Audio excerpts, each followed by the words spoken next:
Hey Doc, this is Bob. I'm downstairs in the engine room. Wanted to show you my setup down here.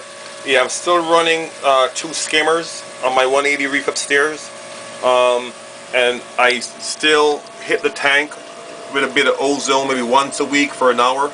Here's my ozone reactor. It's plumbed and piped directly into my smaller skimmer. The vent from the ozone is controlled and via this tube as an exhaust to take the ozone gas outside the house so it doesn't escape in my basement. So this is my skimmer setup. I have two refugiums with a bit of macroalgae grown in there. But what is actually keeping my phosphates and nitrates low at this point, almost at zero, is this algae turf scrubber. So here's the scrubber. It's pretty much a screen, a piece of plastic mesh screen that is about, let's say, 18 inches long and about 14 inches wide. And on this this screen, I'm actually able to grow here algae and other type of filamentous algae on the screen. This is what is pulling out the phosphates and nitrates out my tank.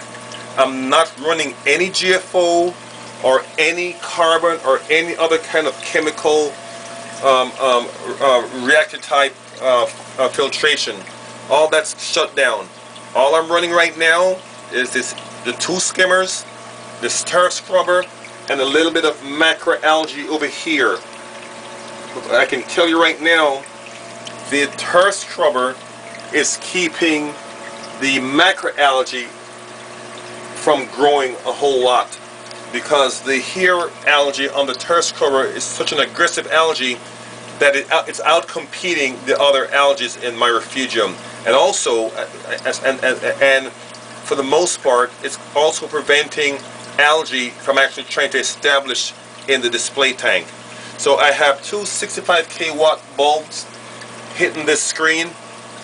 I picked up this screen from one of those stores that sells things for for like hobbies and stuff, projects and stuff, like AC Moore.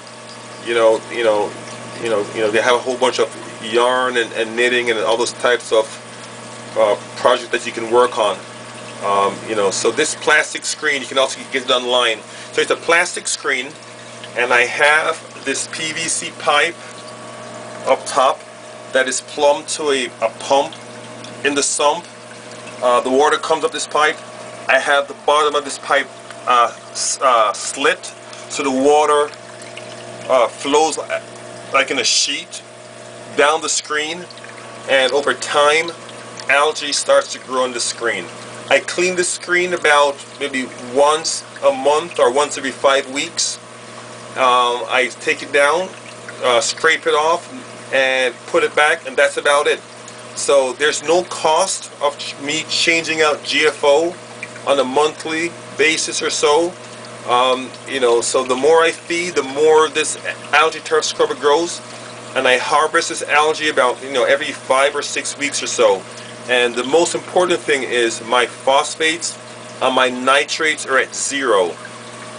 That's all I'm running, Doc. No GFO, no carbon.